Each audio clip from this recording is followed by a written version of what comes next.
علیکم میرے پیارے پیارے اسلامی بھائیوں اور میری پیاری اسلامی بہنوں۔ آج ہم حدیث مبارکہ سنیں گے۔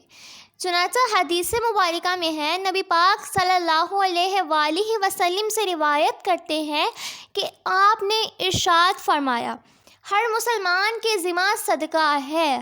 عرض کیا، اگر اسے استعانت نہ ہو تو؟ فرمایا، اپنے ہاتھ سے کام کرے، جس کا فائدہ اس کی اپنی ذات کو پہنچے تو یہ اس کے لیے بھی صدقہ ہے۔ عرض کیا گیا، اگر یہ بھی نہ کر سکے تو؟ فرمایا، مصیبت زدہ اور ضرورت مند کی مدد کرے۔ عرض کیا گیا، اگر یہ بھی نہ کر سکے تو؟ فرمایا، نیکی اور بلائی کا حکم دے۔ عرض کیا گیا، اگر یہ بھی نہ کر سکے تو؟